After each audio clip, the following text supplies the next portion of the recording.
Do live at 9. What is going on, beautiful people? I am your favorite self-aware narcissist, Lee Hammock, and welcome to Waving the Red Flag with your favorite self-aware narcissist, Lee Hammock. What what what is going on, beautiful people? Lee Hammock, your favorite self-aware narcissist, and you can absolutely have a favorite. It doesn't make you weird. You can have a favorite self-aware narcissist. Here with another episode of Waving the Red Flag Show. First thing we're going to do tonight is welcome my co-host / producer, Miss Jessica Montez. Hello, everybody. Tonight's topic is betrayal blindness. Why do we go back after we know the truth? Why do you go back? Sometimes people don't even go back. Sometimes people stay in it once you know the truth, because I know y'all seen. I cannot think of the name of that movie, but y'all know is hear no evil, see no evil, speak no evil type of stuff right there. A lot of people, even if you see the actual betrayal happen, it kind of blows your mind. Like, you still deny it. Just like I said, it's betrayal blindness. It's literally like you see it happening, you have the evidence, you have the proof, and you still refuse to accept it. It's kind of like, you giving yourself plausible deniability for yourself. It's like, well, if I don't say it, if I don't acknowledge it, it didn't happen. And it's kind of like gaslighting yourself. It's literally like gaslighting yourself, like huffing the gas. Like, let's just say, like, if you breathe in too much hand sanitizer, you're gonna be delusional. Hand sanitizer, some people like the scent. You just like, yeah, a little hit. You know what I mean? People rubbing on their arms, like you sniffing it. If you do too much of this, too much of a good thing turns into a bad thing. Like going to a gas pump and just pumping the gasoline right into your hand and just like, woo. That doesn't bode well for many people, does it? Shout out to my TikTok folks, y'all, and my Instagram folks. Thanks for joining tonight. Broadcasting live from YouTube and Facebook as well, Instagram as well. Like I said, we're doing a live question and answer later on over on YouTube. The YouTube is at Mental Illness, and we're giving away about 5 memberships. So we have a members only live that we'll be doing later on, after the show ends. So we're doing a giveaway of 5 free memberships to join the members only live. So y'all, to get chosen for the members only live, you just have to interact. It's randomized. I asked YouTube said it's randomized. The people who interact the most, the people who comment the most, the people who share it, and people who like it get chosen. So if you're on YouTube, comment, interact, ask questions, and yeah, it might pick you, might not. Don't get mad if you don't get picked. So appreciate y'all for being here. So betrayal blindness, it's not even in Webster's dictionary.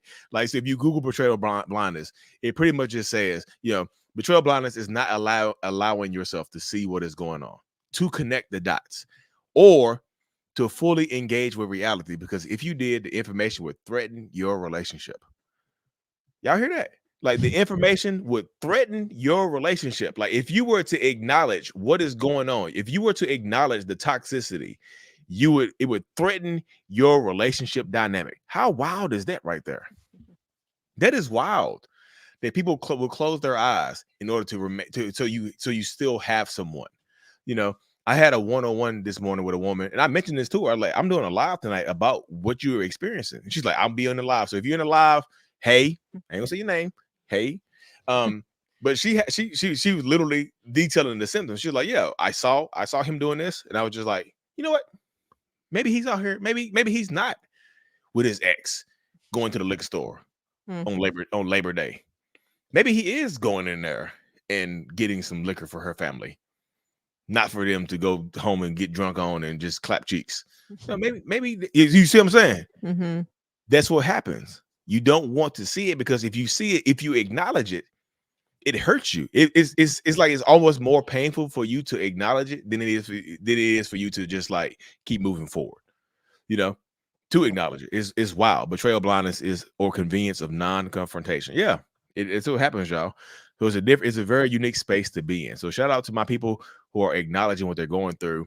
Yeah, I know it's tough, but you gotta take off the beer goggles, the love goggles. You know, around y'all know people be buying the sunglasses or the glasses with the hearts on them take them off.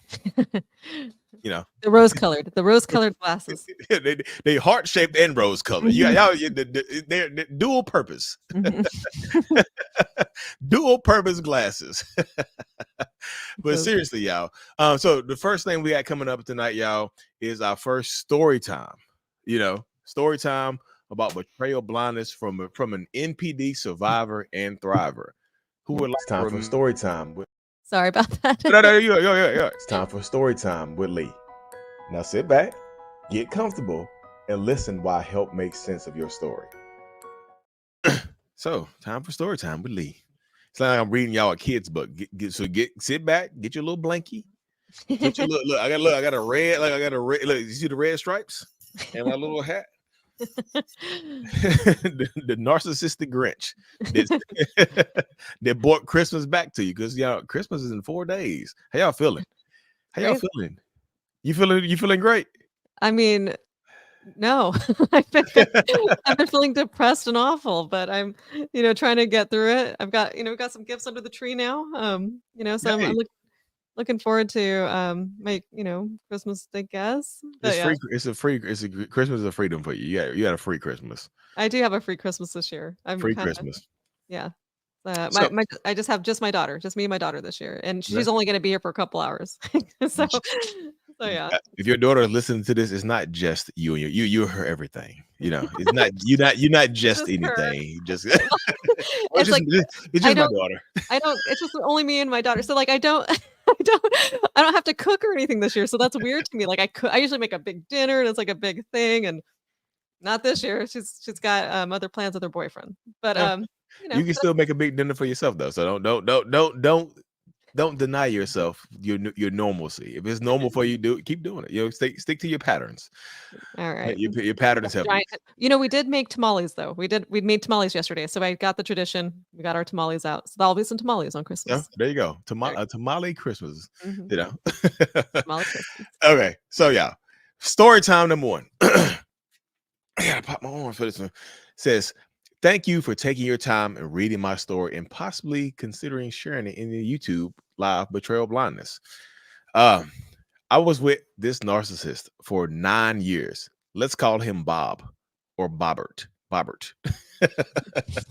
just joking. It just says Bob. It doesn't say Bobbert. So it says, I met Bob at work when we were both in our early 20s. Y'all, I'm gonna come back to this later. Started talking and started to date, although he never asked me to officially be his girlfriend. That's important right there. I haven't so I don't read these whole stories. Just gotta like to be kind of surprised and be but that's important.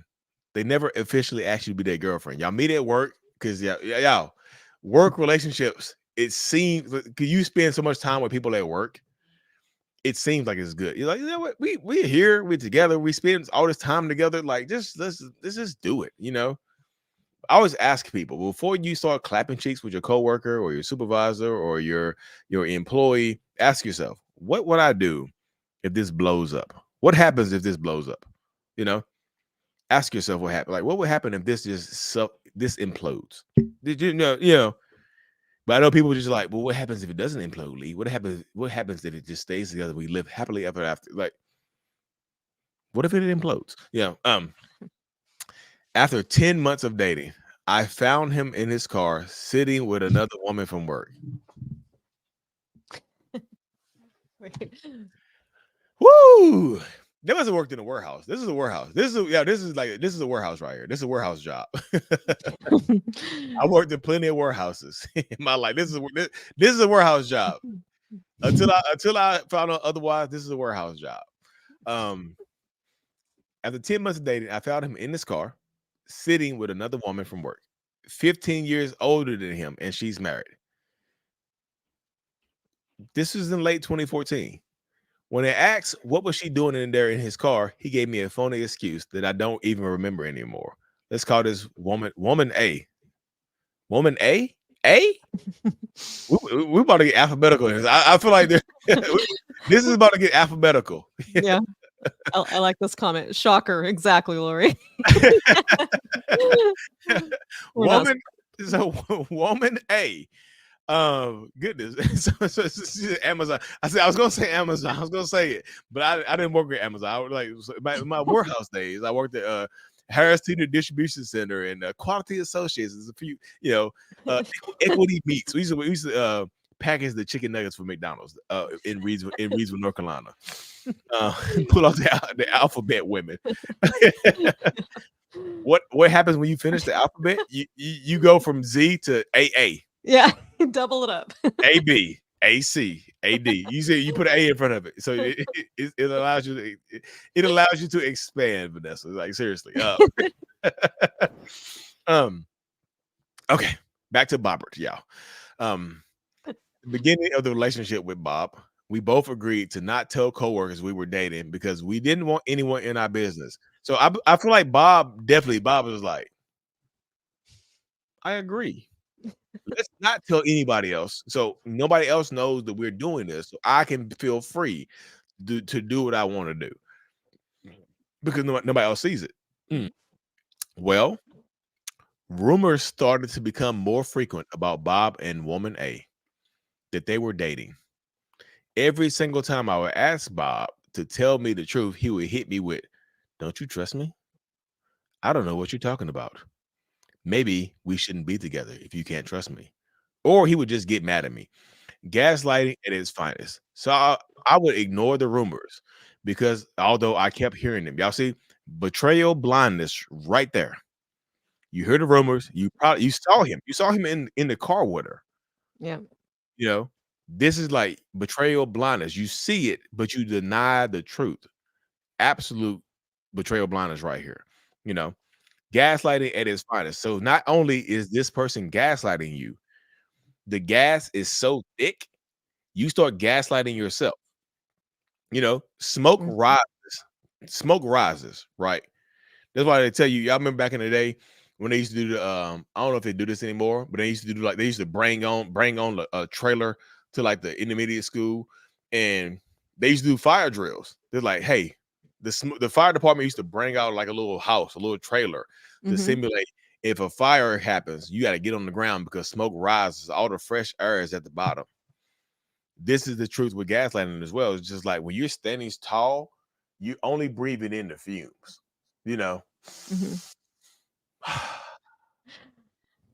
Maybe I'm crazy. You see what I'm saying? It's just like you breathe it in.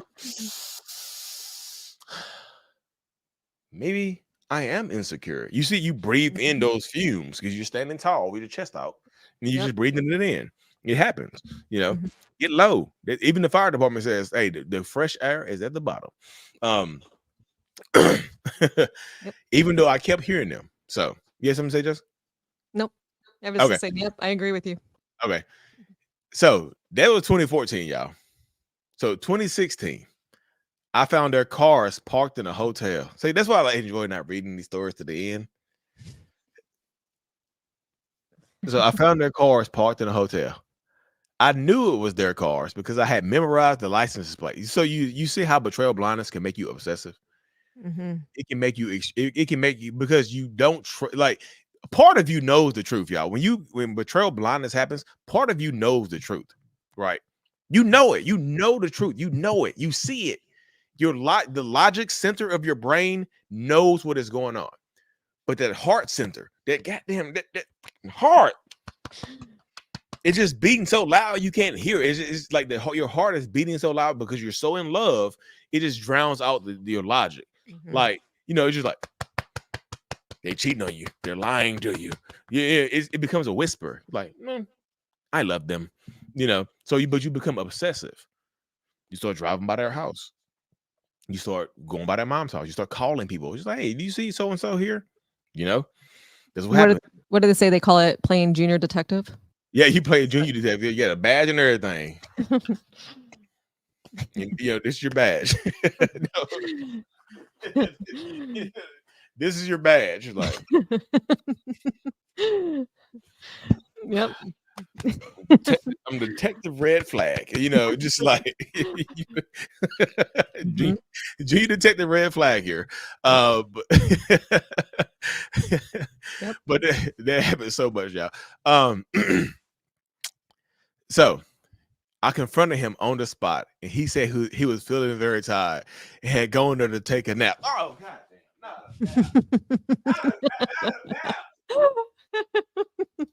Not a nap. Not a nap. Not book a hotel with the work boo for a nap. No. Not a nap. Not a nap.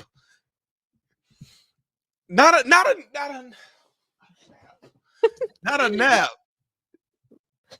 Not a nap. This man said a nap At the hotel. at the hotel, y'all. With his coworker, right? With a coworker, you know.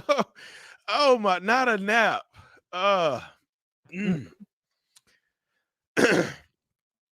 He said his commute would be 45 minutes. He acted dumb when I asked, why is the woman's car here too? I should have walked away then, but the damn trauma bond was there. It would keep happening the next few years. Woman A would call him and he never registered her number on his phone. So if I was around, he would say, oh, I don't know, probably telemarketers. But you see how that makes you super obsessive. Where you also know the number. You memorize the number. You could call that number because you know it is, you know who the number is, but you don't want to know the truth. Because the truth, you think the truth would make you, it would hurt so much more than just staying in it. Yeah. But I knew her phone number as well. She said, see, there you go. I knew it. I didn't read the whole story. In 2020, I found them in his apartment. In 2020, I found him in his apartment.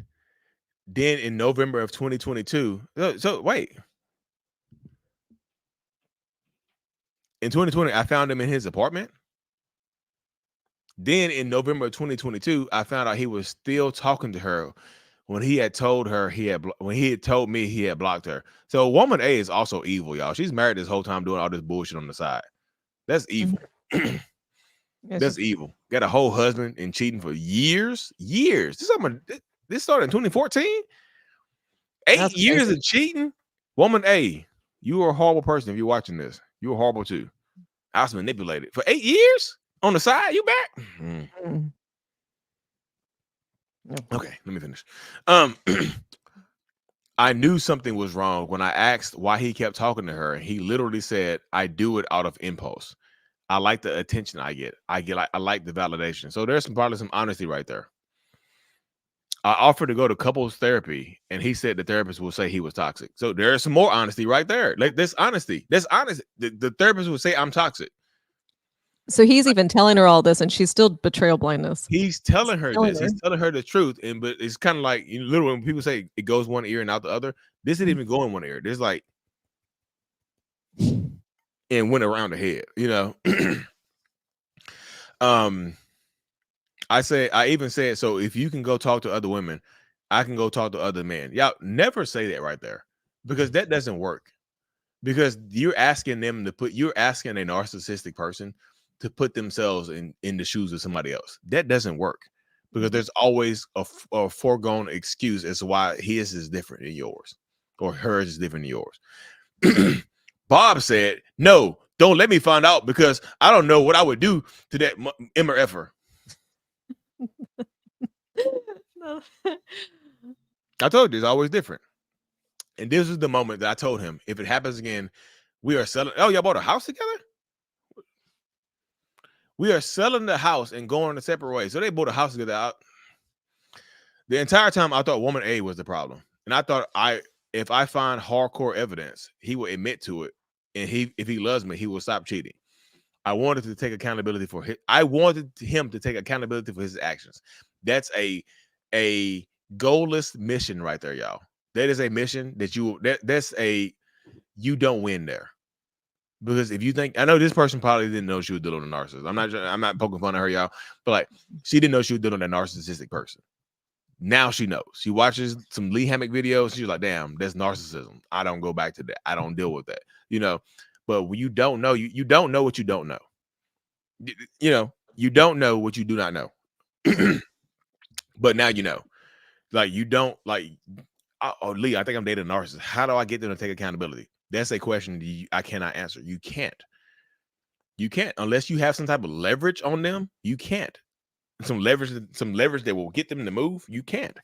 The entire time I thought woman A was the problem. Okay.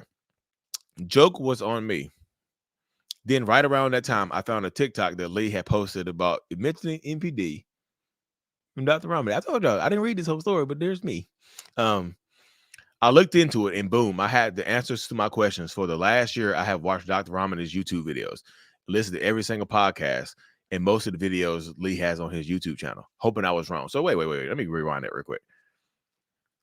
I watched every one of Dr. Romney's videos and almost every one of Lee's. How did that happen? How you find me first and watch less of mine? How you find me first? I was just joking. Shout out to Dr. Romney. She wins, y'all. She's like the archetype. August of 2023, I found that he's cheating again, but a new woman, another coworker. This gotta be a warehouse. This is woman B. Let's call her woman B. That's when it hit me that he was the problem. I saw the cycle. He always picks up supply from work. That's where he met his ex-girlfriend. That's where he met me, woman A, and woman B. I took actions into my own hands and started the process to sell the house. God willing, in about a month, the house will be sold. I will be going no contact. Unfortunately, I have to witness how he is love bombing a new supply. He goes to eat with her frequently. He'll be on the phone with her when he's home and he's having conversations, though not explicit, but I know he's talking to her. I told him, I don't care if you have a new girlfriend, just don't bring her to the house. I co-signed and pay half the mortgage. The Sunday after Thanksgiving, he brought her to the house. I caught on camera. I went nuts. Of course, y'all. Of course. What? So this is not me trying to be funny, but why would they listen to you? You know what I mean? Why would they follow any type of boundaries that you have set if they've been cheating for almost 10 years? You know what I mean? Like, they feel like they've been cheating and getting away with it with silly excuses. So I was in the hotel. I was, I needed a nap. I didn't want to wreck. You want me to wreck on the way home? You know, that 45-minute drive on the way home, I could have went to sleep and wrecked, and it would have been your fault.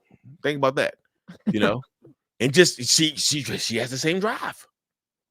You don't want me. You don't want me to be compassionate to my coworker. Wow, you really don't care about people, do you? Gotcha. You know what I mean? It sounds funny when I say it, but if somebody in front of you, the person you loved and cared about was in front of you saying the same exact thing, it wouldn't be as funny. You see what I'm saying? It was just like, look, it would be more serious. Like, look, so. Yeah, yes, I'm here to sleep, baby. But like, you want to wreck on the way home? So you don't give a fuck about me, do you?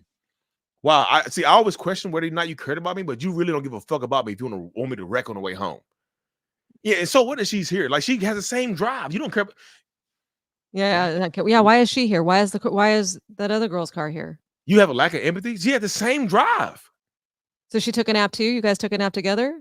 Yeah, no, we didn't nap together. Why would you think we napped together? Well, you guys are at the same hotel. Why? The same hotel don't mean the same room, though. You said the same hotel, same room. Prove Were to you me guys in the same room? Were you guys in the same room? No, we're not in the same room. Does it matter, though? It doesn't make any sense. Why would you guys both stop? So why are you following me? How did you find out we were here? See, got you. Now you got me. I'm gonna start yelling and screaming at you now. See, they throw you out. They start yelling now. I'm gonna start yelling now. I'm losing. When they walk out and leave, they take off for a couple hours. Yeah. See, now I'm gonna start yelling. I'm losing. But that's how the mindset works right there. Mm-hmm.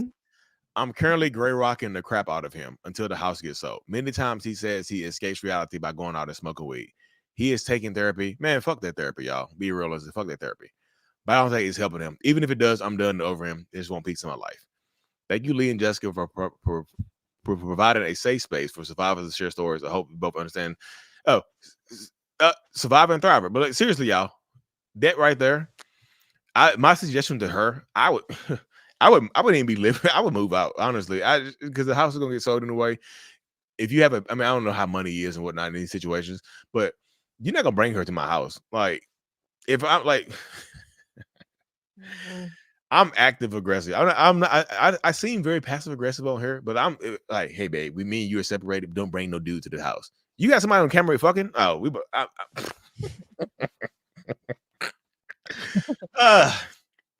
You never know what people are gonna do, y'all. People gonna have he gonna this is why I tell her like it'd probably be best for her to get out of that house because you might have a psychotic break. You might see him kissing her on the ring doorbell, and then you might go home and start bow, bow, bow, bow, bow, bow, and then you go in jail for the rest of your life. You know what I'm saying? Don't let people like that drive you crazy in that space because they absolutely will. Yeah, that's the mindset a lot of people will. Yeah, that psychotic break happens. You don't like Lee, I can control the psychotic break. You can't. How can you control a psychotic break, y'all? It's a psychotic break.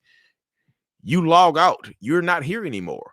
You wake up on the way home after shooting people. You're like, wait, where am I going? You look on the news. You look on the news. You're like yeah, after Lee Hammond is going home and you see what I'm saying? You don't want to wind up on the news. Yep. And you think they will care? No, they won't care. They'll just go back to person C. There's 24 letters of alphabet left. Right. Yeah. Or you react and then he gets you arrested and then you get kicked out of the house and you have to leave. You have no contact now and you have to move out of the house. I've heard it happen before right there too. You react, you come home, react, you fight everybody, you fight the mistress, you fight him, you get a restraining order on you and you get put out the house. You can't even come home no more. Yep. And now you look crazy. You see? That's wild. But like I said, I'm just telling you, if y'all reality check, I call it a reality scan. You scan reality right now. What's real? What am I seeing right now? I see this person in the car with this chick. You know what I mean? At work, windows fogged up, the car rocking. What are y'all doing here? Oh, we are here listening to Bon Jovi. We living on a prayer. We're here living on a prayer. You something like that. If you dated an art, you should practice it. Yeah, practice it. What's that? That Trump co-defendant, the girl that goofy ass smile. Did you smile like that on her mugshot, looking goofy as hell in Georgia? Oh God, I don't remember. Yeah, practice your money, not Bon Jovi. Yeah, living on a prayer, halfway there. You see what I'm saying? You walk up on the court with the windows fogged up and whatever. Don't question your reality in that type of space, y'all. But seriously, that happens. So that happens a lot. It really, really does happen. So like I said, don't let these people drive you to the edge, push you over the edge, where you are reacting to the stuff that they're doing and you are the one that gets in trouble. Because certain things will make you feel bad about yourself. I promise you. A lot of things will make you feel bad about yourself. But like when you're in jail, like, damn, I done did some. Now I'm in jail for love. Do you mean? I ain't going to jail for love, y'all. I don't know about y'all. I can't do that. I can't do that. You mean I can't do that. So thanks y'all for being here, y'all. So we're gonna do a quick, like we got a little quick Q&A session, y'all. If y'all have some questions, drop them in the chat over here on the YouTube channel. Drop the chats on the YouTube channel. And like I said, we're gonna do like a little random giveaway here in a few seconds as well, y'all. So drop some questions in the chat. We'll do you will end up on For My Man and on Snapped. I promise you. I talked the woman I talked to today. I told her like, there's a reason Snapped has been on for decades, over a decade. They're never run out of stories because people like they drive you crazy, and you like, so and so came from. They'll tell your life story. I told her. I told her life story on the Snap, like on a 101 today. I was like, she came from New York and moved down to Florida, and that's where she met Antonio. Antonio. Right. When people didn't know, Antonio was already married and had kids. It's just it'll drive you crazy. But what question you had over there? I ain't mean to take it out the screen. That's okay. Yeah. Y'all can be on Facebook too, y'all. Sorry. Why do you stalk? Why do I stalk my ex? Now, why do you stalk your ex and put tracking devices or bugs on them? Because you feel like you're in control of them. You feel like you own them. They belong to you. If you keeping it hot like that, you feel like they belong to you. They're like that person that you're dealing with. You feel like they are your property. So you treat them like property. You watch them. You monitor them. You keep tabs on them, right? You do all of this stuff to keep tabs on them, to monitor them, to watch them, and making sure. And also, your biggest fear is them matching your energy and them doing the same thing to you that you are doing to them. That's one of your biggest fears. So in order to get rid of that fear, you watch them, you make them feel uncomfortable, so they don't want to do that, you know. But that happens quite a bit though, y'all. So you have to be careful. I'm just telling you, you absolutely have to be careful dealing with narcissistic people in this space. So Susan says, I left my narcissistic ex. I left my ex narcissist. Mask fell off 1 week after we married. In August, he left me a message through a fake account on my Facebook.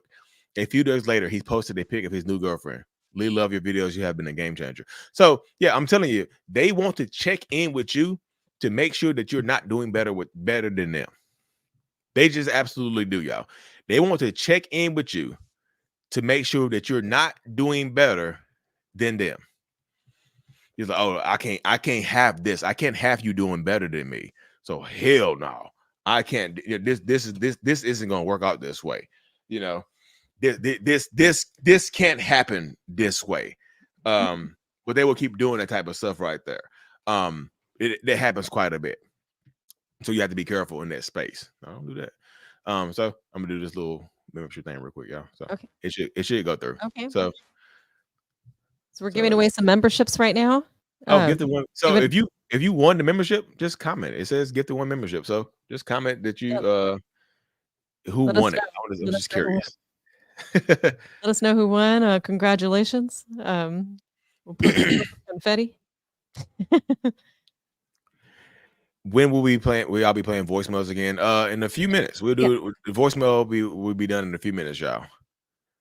So how does a person so how does a person become a narcissist? Y'all, it's very so that's a very so the quick answer is trauma or no boundaries. Trauma or just being able to do and get away with everything your whole life.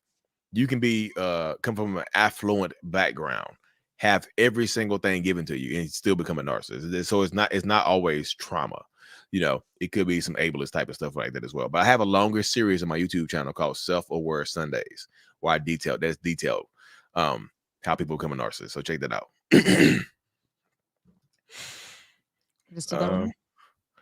How can they hate you and think you belong to them at the same time? Because I really don't think a lot of narcissists, I don't think they hate you. They hate how you make them feel about themselves sometimes. You know, do some narcissists hate you, like hate the ground you walk on? Yeah, absolutely. But a lot of narcissists hate how you make them feel about themselves. What would make them hate you? What would make them hate you? Yeah. If they can't, first, I would say if they can't get you back, if you're gone for good, if you're doing better without them, and if you expose them to on a massive scale. Would you like to collaborate with a Christian abuse and addiction recovery coach in your movement? So I mean, I collaborate with a few different people. So it really the Christian abuse part. So which direction are you coming from that right there? Yeah. So I'm just curious, like, because some people just like are the abused Christians or the fake Christians that are abusing people. So just I'm just curious. How long will you see your therapist before they diagnose you? A few months. It's not a one-time thing. You don't go one session and get diagnosed. Hey, doc, give me a diagnosis. They're not gonna do that, unless they deem it necessary. So, do narcissists change over time, or only therapy could help with that? So, depending on the degree of narcissism, most narcissists get worse as they get older.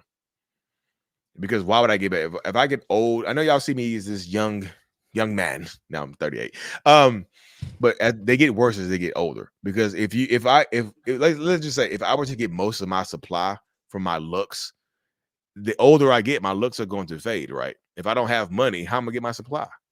You know, so the older I get, the more wrinkles I get, whatever, the worse I'm going to feel, and the worse I'm going to treat people around me. So that happens right there. How do you get over the feeling of being used by the narcissist? Stop.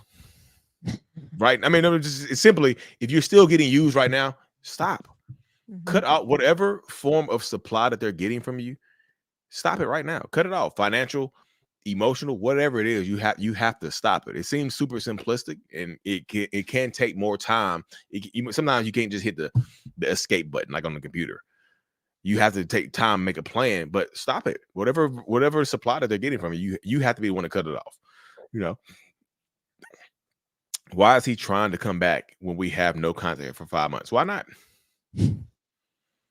If this is not the first time you would know, if this is not the first time that you went no contact and if you cracked before, why wouldn't he try again?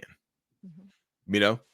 And I'm not trying to, when I say that, I'm not trying to be mean, but why wouldn't he try again? If it's worked before, why wouldn't I try again? You know, a lot of this falls onto you. I'll say this, and again, y'all, I'm not trying to be mean, but most narcissists only have the power that you give them. The only power that they have is the power that you bestow upon them. If you're not with this person, how can a narcissist that you don't know have any kind of effect on your life? You see, they can't. The only power that they have is the power that you bestow upon them. So the power that you bestow upon them, you can take it away from them. Power given can be power taken away. And in order to empower yourself, you have to take the power from someone else, right? It has to come from someone else. You can empower yourself by taking the power back that you've given out. So just within that space right there. So hope that answers your question right there. I know I get off topic. Why does he ghost me during the holidays? What? So when you say why does he ghost me during the holidays? So the way you worded this question is not a one-time thing. Why do you let him back into your life? So the ghosting part is irrelevant. Why do you let him back into your life? Because that's what you can control. You can't control him leaving. You can control him coming back into your life. Why do you keep letting back into your life for multiple ghostings? Oh, it's Christmas time. Hey, babe, this is the 15th voicemail I left you. Where you at? You know, they're going to do that. Then after Christmas or after New Year's, they come back because I've lost myself and I didn't know where I was at. And then you let them stay in your life for a whole nother year. Why wouldn't they do that? Yeah, maybe he's married. Maybe he got a whole family. Maybe he's spending the holidays with his family. You know, maybe you the side person. Thank you guys for all your questions. We're going to keep getting to those as the show continues. So keep sending them in. I have them saved over here and try to get to all your questions. And next we have a guest coming in, and Lee's going to read a little bit. Should I bring her in while you read her story time? I mean, we can. You want to read a little bit, then I'll bring her in. I can read a little bit. Yeah. Okay. Pop my body. Okay, sorry. So, for 16 years, we danced about the. This is the wordage. I'm not laughing at you, I promise. It's just how it's worded. For 16 years, we danced about the circus of life, sporadically crossing paths and catching up where we left off. He waited till the time was right to make the puppet, me, his. He told me he'd waited all this time, knowing he wanted me for the last half of his life. And I believed it to be true. We each had our looks, but beyond that, we each had our beautiful minds.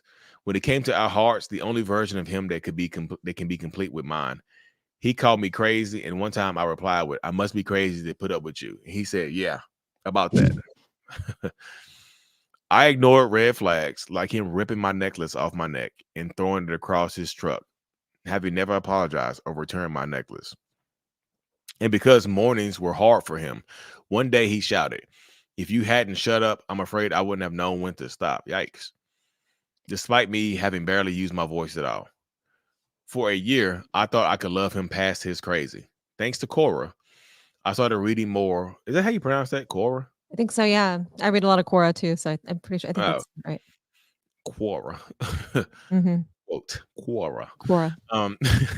I started reading more about narcissism, and I found resources like you, Lee, mental illness, and began to plan my escape. After receiving disturbing messages that confirmed his motives and intentions with me, coming from an unhealthy place, I would no contact and block them everywhere I could. There you go. Exactly 3 months later, he sent me an email. "Can we talk sometime?" Puppet. So she's using the pseudonym Puppet, y'all. He might actually use a real name there. Did he? I'm not sure. Mother Nature crashed the circus, and I thought I had no clowns around to help with the damage and repairs. I ended up responding with the idea that I'd be willing to talk if he'd be willing to help me move forward. I made him aware that I'd be reassessing things at the end of the summer when establishing a boundary regarding our relationship. Right away, he started staying in my house, of course, almost around the clock, which was the opposite from our prior year together. I ignored other red flags, but still thought I had a safe 4 weeks to spend together before he'd lose it. So it sounded like she knew what he had going on.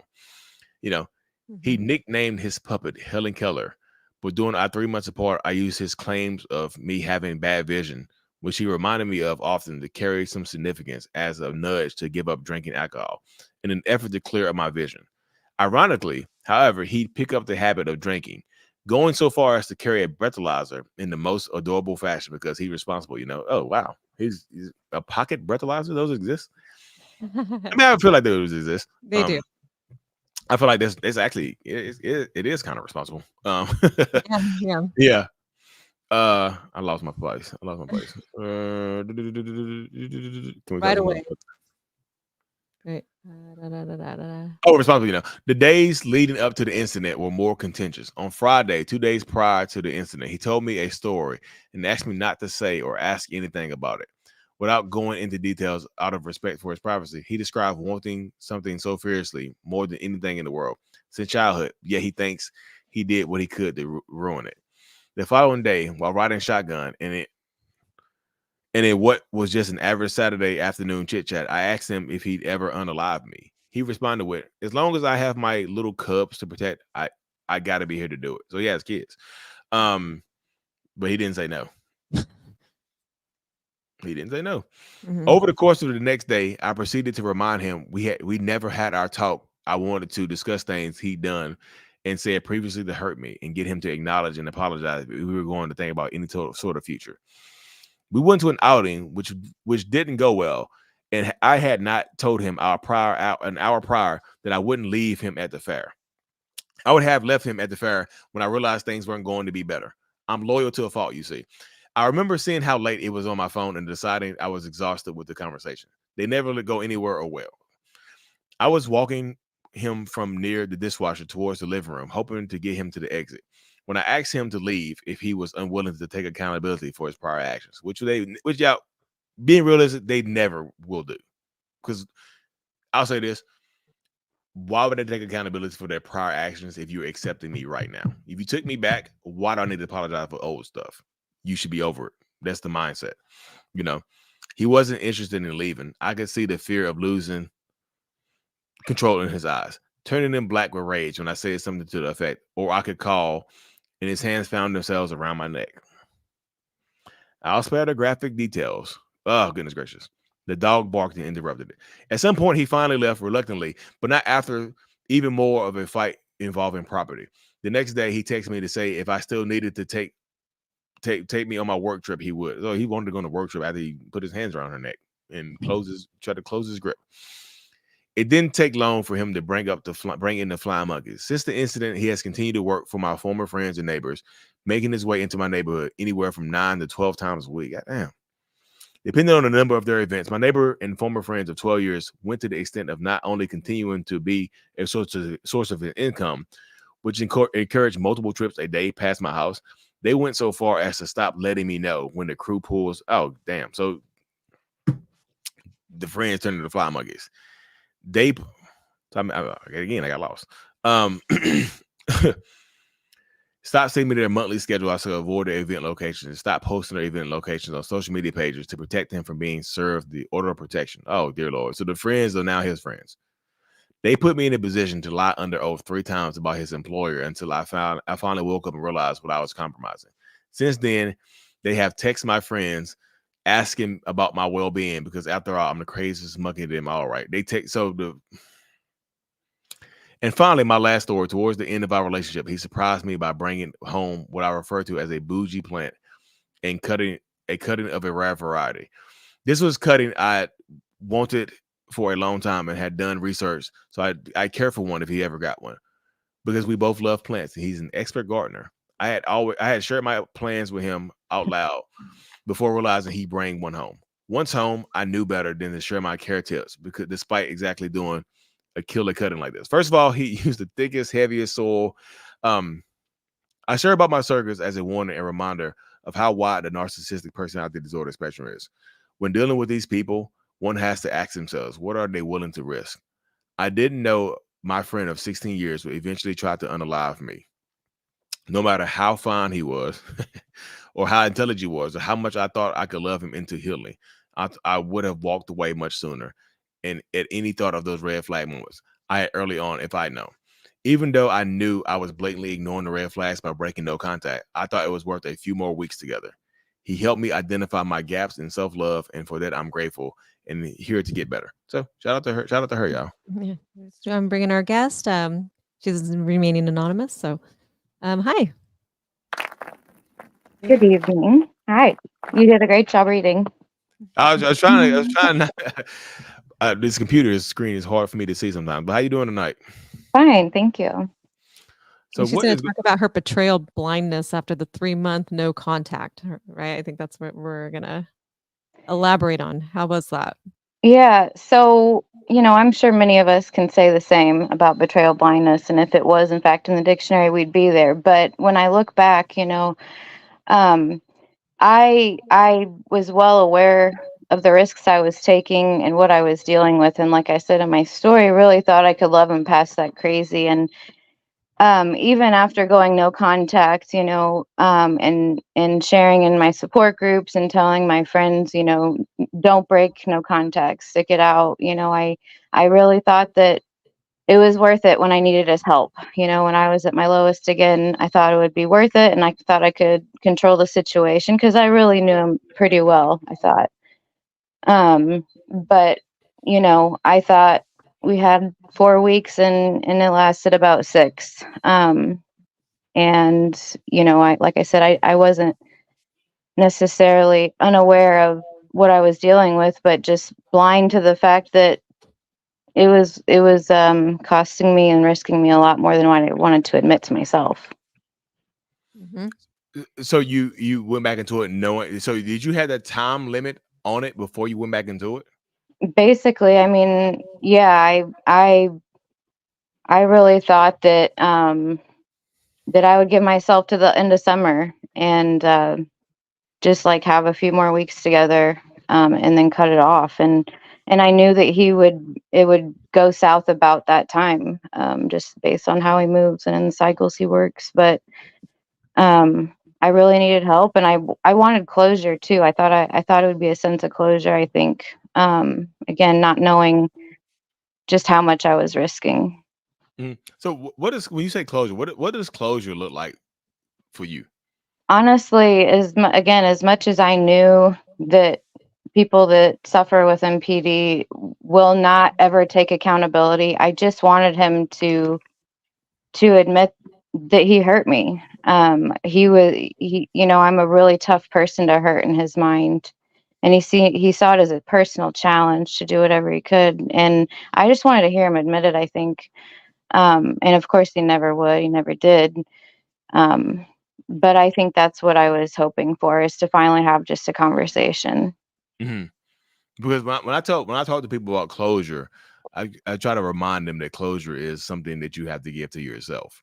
Because if you're dealing with a narcissistic person, toxic person, whoever, they can't provide that to you. Mm-hmm. Because I feel like closure a lot of times is a myth that we develop from childhood. Just like, this is how it's supposed to end. Adults are supposed to end it amicably and be nice and cordial and ride off into the sunset in this, we hop on horseback and gallop away in different directions, in that type of space right there. But it rarely ever happens that way. It's something that you have to give to yourself, because I tell people closure it's kind of like your your autobiography that nobody else can write for you. Right. This is a self-written autobiography that you're responsible for closing it up yourself. So no, it is just for future. I mean, I know you're past that right now. So how long has it been since you talked to this person, interact with him? Our incident happened about 4 months ago. We've since been to court, but Oh, really? yeah, How did court go? not so well. For you, or just I mean, overall? I got what I wanted, but it wasn't. My friends and or former friends helped him basically avoid service for a long time. I had 3 court dates in between before he was even served. Mm-hmm. He finally showed up, and just to protect the situation, I'm not going to go into details of how it went, but ultimately, after a couple more court dates, I have a 2-year no contact order, Mm-hmm. which Well, I was, I guess if I could add there, it wasn't easy to do that. I wouldn't admit, again, I was so blind to the situation. I didn't admit to myself right away the extent of the situation, or that I needed to put in a no contact order. It was my witness who really convinced me how real the situation was, and how important it was that I go through the proper steps to the best of my ability anyway. yeah. So the people who joined his team, Hmm. I'm assuming you're not talking to them anymore, are you? Correct. Okay, good assumption. Thank Because like you. I said, because sometimes even though as tumultuous and as violent as these situations seem, they can out people. Right. Like people just like, you know what? I'm gonna take his side and hide him from getting served. That's weird. Yeah. That's Yeah. weird And behavior.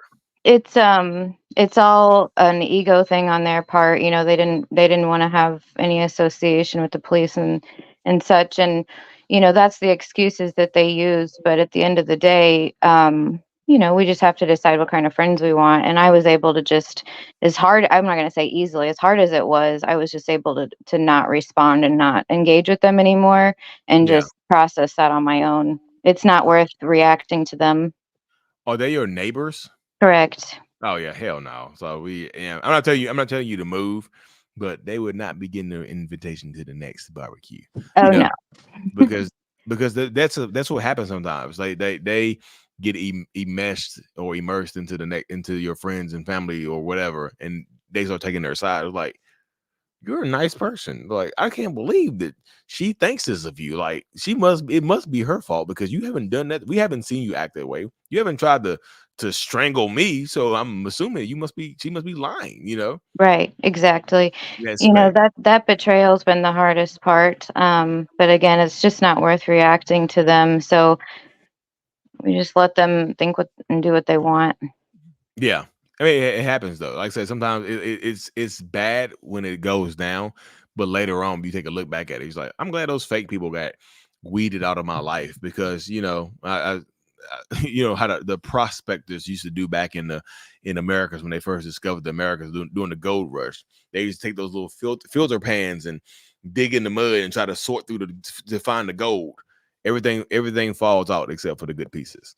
So it just in this space right here, he became like your gold filter for your Right. life because you get toxic, non-serving people out of your life in that space right there. Yeah. Because, like I said, that love can make you blind. It can blind you, Hmm. just in these spaces because it can make you go out. It can make you go above and beyond and feel silly sometimes, and look silly, and whatever in these spaces sometimes. But like you survive because like you just never know when they'll snap and put their hands, like I said, put their hands around your neck and whatnot, because that happens a lot as well. It Yeah. becomes super dangerous. He had never been physical before that night that he was physical. So, you know, I So just, I would also ask, like, so what?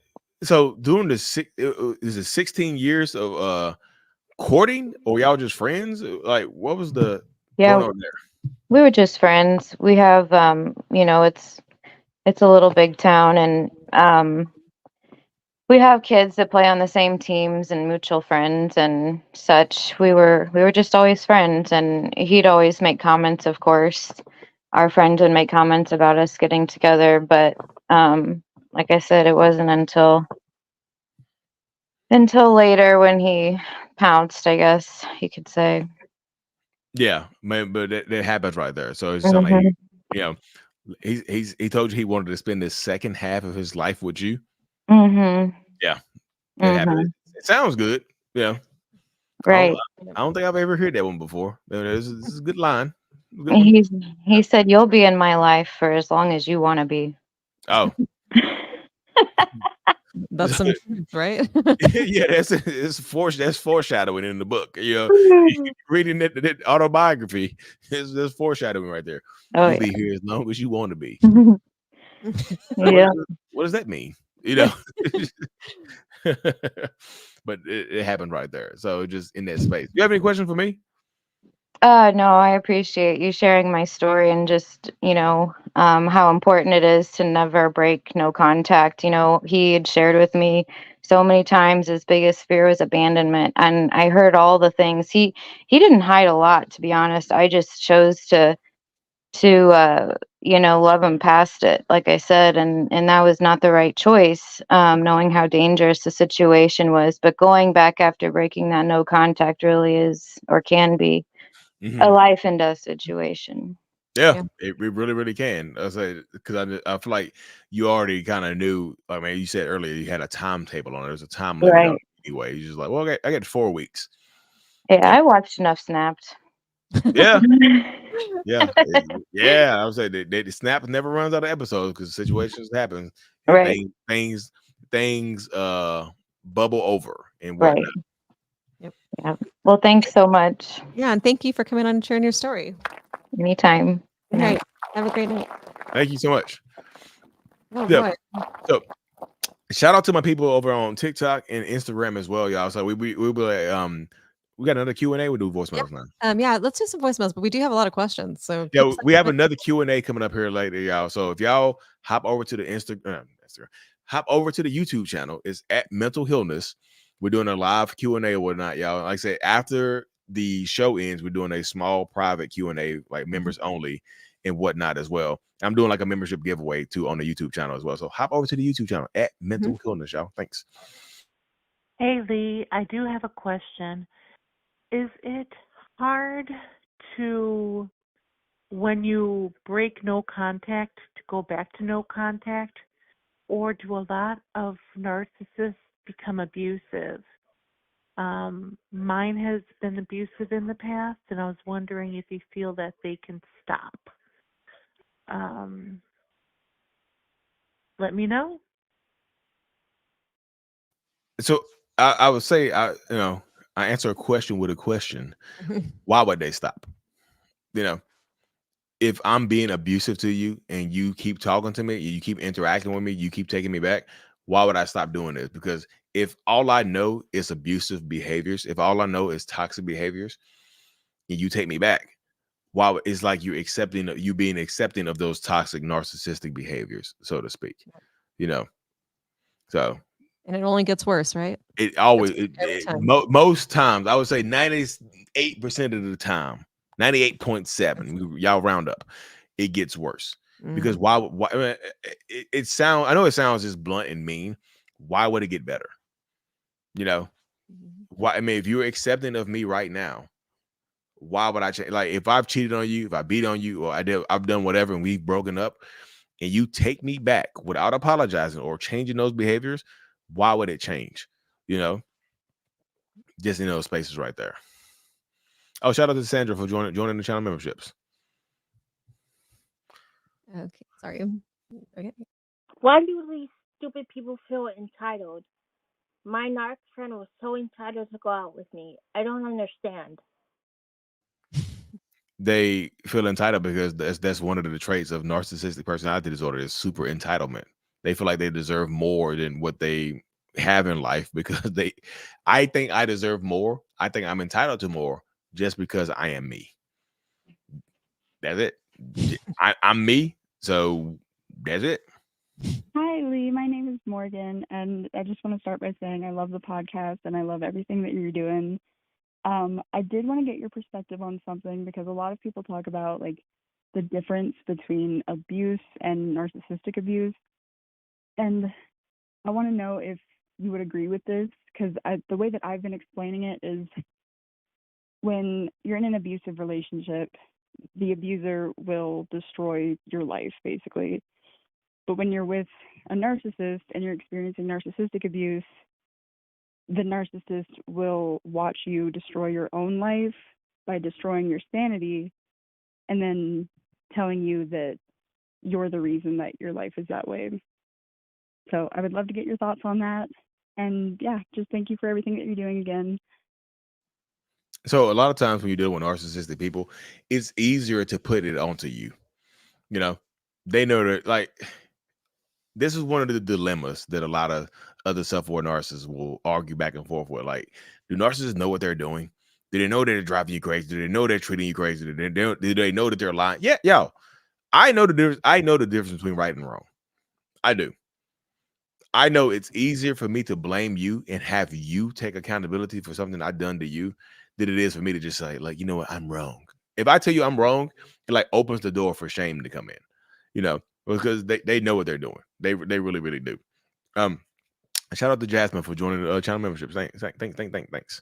We'll do some Q&A in between these. We got a lot of questions coming in. So I get my abusive ex to leave me alone. I have a protection order, and I call, and the police keep going and telling him to leave me alone. Everyone knows he's an abuser. I didn't keep it a secret, so I'm having to move again because he found me in my last place. Can I shame him out of my community? It doesn't seem that way. If he's doing that with the police around, then he'll keep doing that type of stuff. Like, why would he stop? You know, if he feels that just doesn't sound like a regular narcissist. If he's doing that type of stuff, that's like he thinks he's above the law. You know, would you like to appeal to help your Christian? Oh, it's like Toy. Would you like to appeal to and help your Christian followers? If so, contact me. We can collaborate together. I fled my conservative husband a year and a half ago. So, would I like to appeal to my Christian followers? So, I'm not. I try to keep it open to all religious denominations, like whoever you are. Like, you know, this is like come as you are. You know, just like whatever religion you are, because I try to appeal to everybody. I don't just harp in on one religion and whatnot, but I know religious and spiritual manipulation are real. So am I overreacting to my fiance texting his coworker, calling her beautiful, and literally no, that where's mine at? This is me right here. That's a red flag, y'all. That's big red. That's big red flag. Don't do that. Don't like. Y'all ever heard that sound on TikTok? Like, I think it's like Timothy Chalamet. He's like, don't marry him. What? Why? You know why? That's literally a sound on TikTok. They say don't marry him. That doesn't have to be your husband, because if he's doing this as your fiance, he's absolutely going to do it as your husband because it's already accepted. It's already tolerated. Calling texting a coworker, calling her beautiful. Hell no. Dude, I'm just telling you. This is me telling you. I know everybody want to be married, and this the goal for a lot of people. Don't marry that man. You're going to get cheated on if you already not. You telling your coworker she's beautiful. This is me keeping it real. Don't marry that man. Lee, you trying to break up? No. Don't do that. You know, here's the sound right here. Don't marry him. It's literally a sound. What? Don't marry him. What? Why? Why? You know why? You know why? You know why? That man already showing you that he's gonna cheat on you.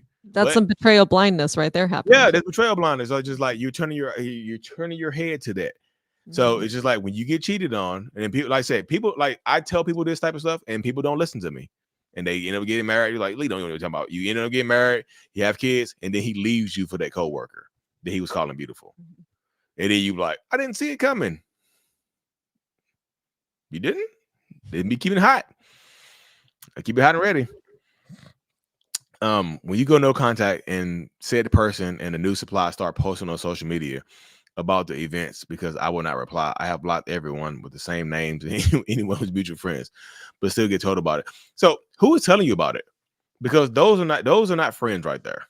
You know, like if anybody is telling you about that, those are not your friends. I'm blocking them too. Like, look, because no contact means it's like universal blocking. Everybody gets blocked. It's like a universal remote. I hit off, all the TVs go off. You know, like Roku off, everything goes off. Volume up, volume down. Turn the volume down to everybody. Shout out to Jessica Dominguez for becoming a YouTube member.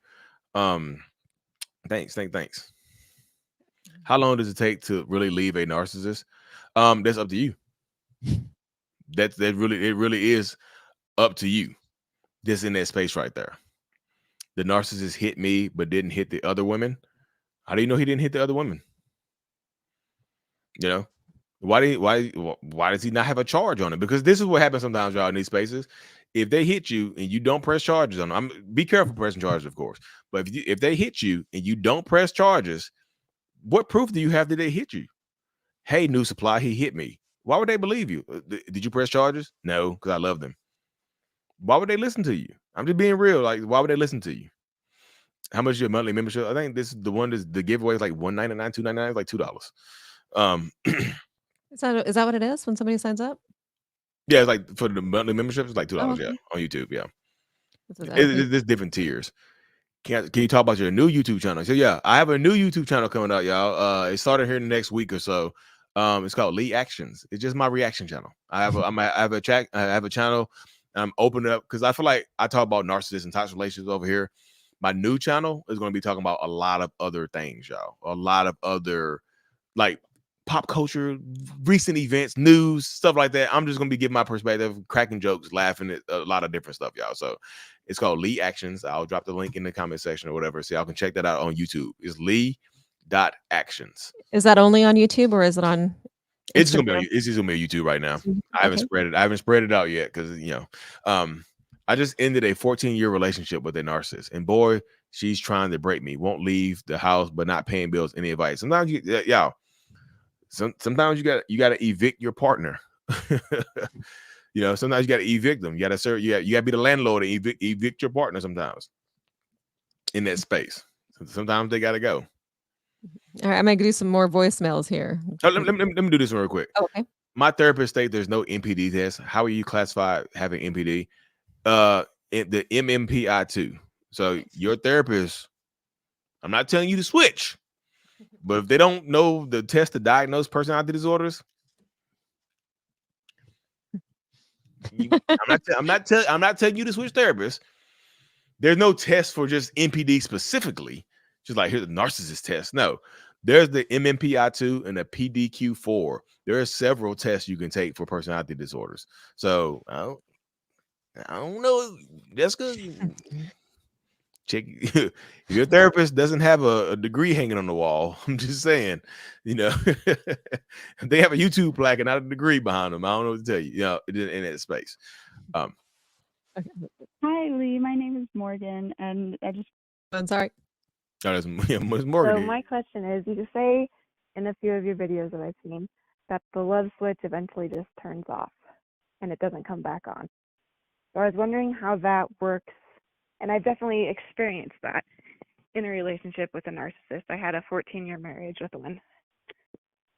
So my question is, through therapy, are you able to see your wife with love again, or how do you cope if the love switch is just off and it stays off? How do you cope with that?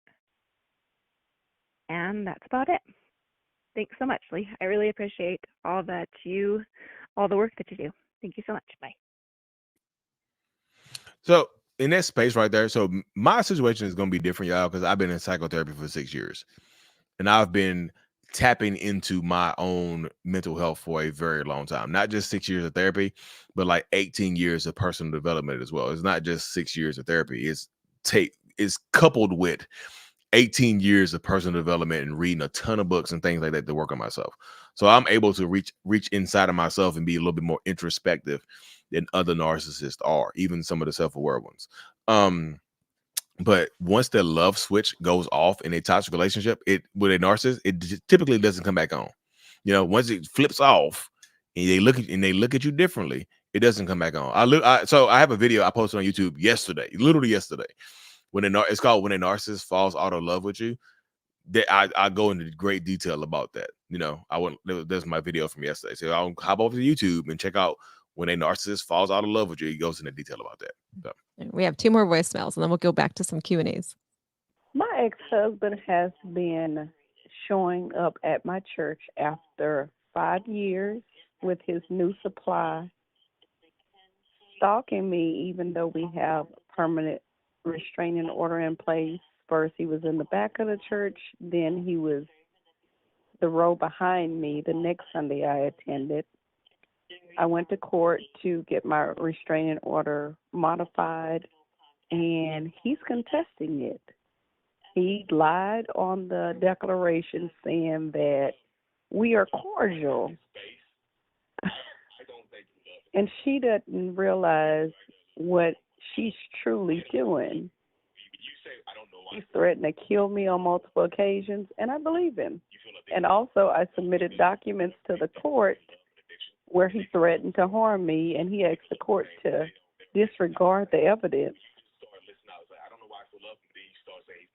How do I handle this without getting myself hurt or worse?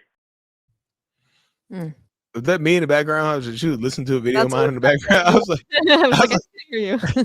I was like, I heard me in the background. I thought I had a tab open. I was like, a tab open over here. Shout out to her for listening to some Lee Hammock. Well, I was asking Lee Hammock a question. Shout out to her. But so document everything in these situations, y'all. Sometimes you got to go to the police. Like if they're threatening to unalive you and put their hands on you and stuff like that. I don't know how they're doing it, but there's apps you can put on your phone to record people saying crazy shit like that, because they feel like it. Sometimes they don't put it in text messages because they feel like that's the only way they can get caught. But there's apps to hit their recording. You can record. Or I mean, I got two phones. So I can hit record on here and put you on speakerphone and hear you saying that craziness, because you got to protect yourself, y'all. People don't understand sometimes until you get their asses locked up or the police come knocking on their door like, hey, you conveying threats? No, what are you talking about? And they play that voicemail or play that recording. You know what I mean? So you got to protect yourself. Please. So me and my ex were together for. That's I keep hitting it. Okay, that's our last voicemail, so we can go to some more Q&A. Or actually, I have my video of the week I wanted to play. And this also kind of answers somebody's question from earlier about appealing to the religion. So here we go. Jesus loves me, this I know, for the Bible. Yeah, it's me. Yeah, I'm on your radio right now, and I'm in church too. I told you, I always promised you that I would go back to church, didn't I? I done found God. The only thing I'm missing is you. Like, what do I need to do for you to give me another chance? Like, I paid literally $100 for every 5 seconds to be on your radio. Just to look, and love don't cost a thing, but it cost me a little bit. I miss you so much. Look, I know I cheated, but I prayed my sins away. I'm in church right now. And look, I went to the altar. It burned. It was so hot. And I screamed and yelled. I actually think a demon ran out of the church before I did. Anyways, look, I miss you. And I hope to see you again really soon. Meet me at the altar in your white dress. For real though. That just happened to be my favorite video of the week, so it's funny that. Pure goofiness. Pure goofiness. So spiritual manipulation is real, y'all. So spiritual manipulation is absolutely real. I have a coworker who mimics everything about my life. How do I stop it? How do you stop that in that space right there? Because you have to, if they're mimicking you, if it's not detrimental to you, how do you stop that in that space right there? If they're copying you and not bothering you, it's just like, how do you stop that? If it's bothering you or affecting your livelihood, they're taking your business or something like that, then yeah, in that space, that's kind of difficult, How can you tell if a narcissist or anyone is confused about their feelings, how to live their life, has BPD, or just playing games? I feel like the only time, the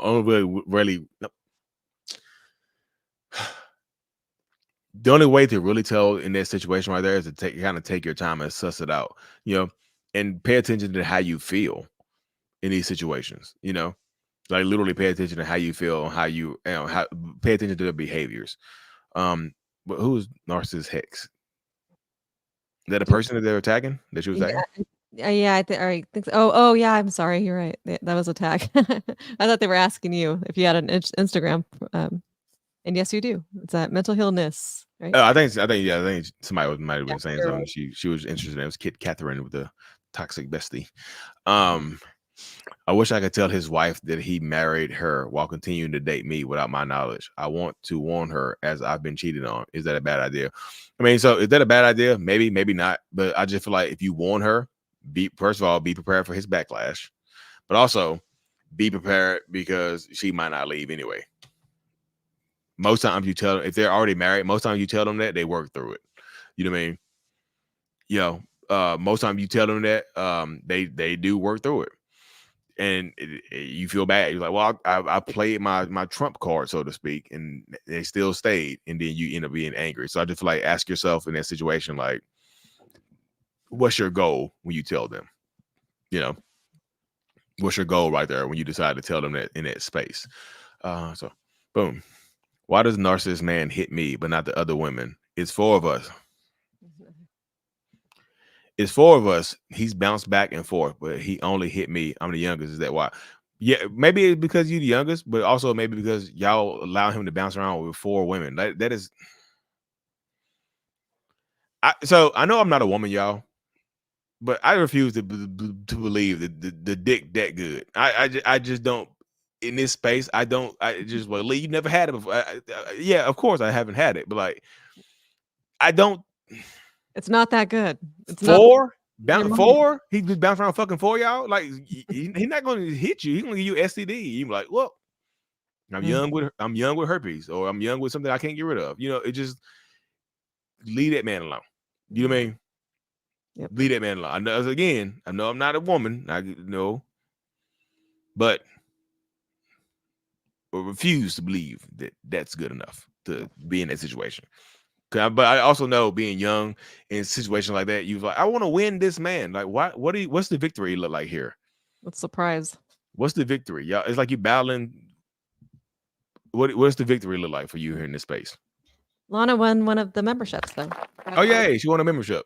Yeah, congratulations on the membership. Yay, I love that. So thank you for tuning in. Like, to get qualified, like, to be, I don't know, YouTube randomly gives them out when I hit the button. So I'm gonna do another one here in a second. I've done all 3 you just listed. He went off and unfriended his friends that decided to stay friends with me. Is there a time that they will finally give up? His fake accounts and friend requests won't stop. Sometimes they don't give up, y'all. They try to exhaust you into just giving in to them. They just exhaust you into giving into what they are looking for and whatnot. They really try to beat you down into that space. So some of them don't give up. Why should I trust the word of a narcissist, though? If anything I've learned, nothing is how it's saying. Are you talking about me? Is it towards me? I don't know. Yeah, maybe that's to me. I don't know. Like, you don't have to trust me. You don't have to listen to me. Go do the opposite of what I say. See how that works out for you, and come back to the next live. Update your experience. Do the opposite of what I say. Lee told me that my narcissist was going to try to unalive me. You might not make it to the next live. You might not be able to update your experience. So April said she's too quiet tonight. What's going on?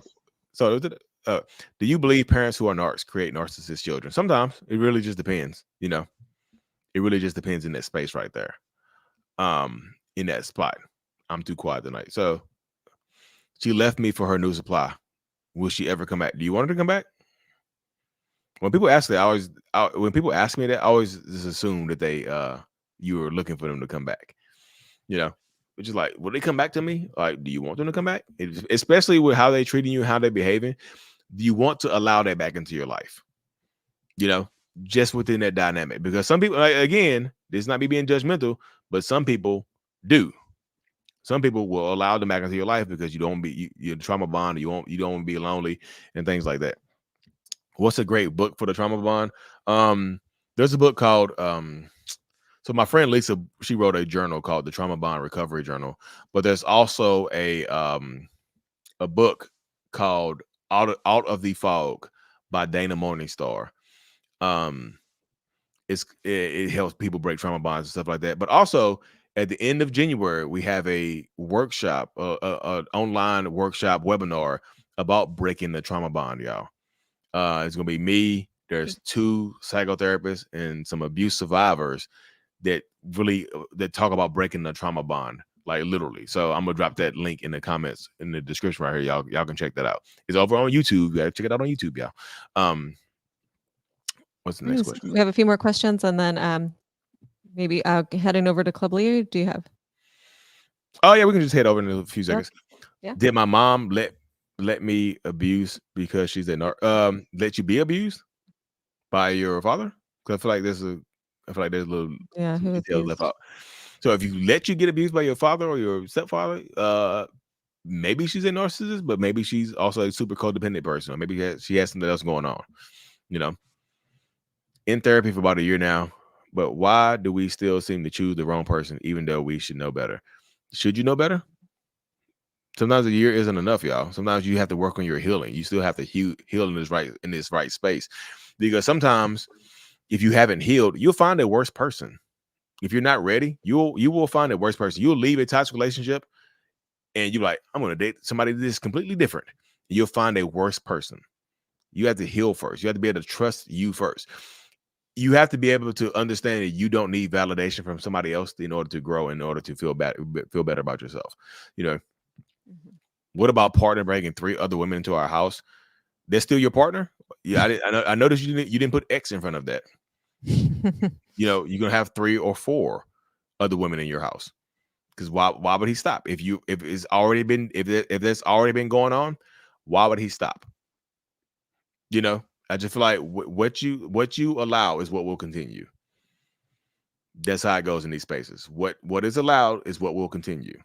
And it's not me trying to be mean, like, Lee, you're so mean. No, I'm just telling you, if you let him bring 3 women in there and he fucking them, why would he stop?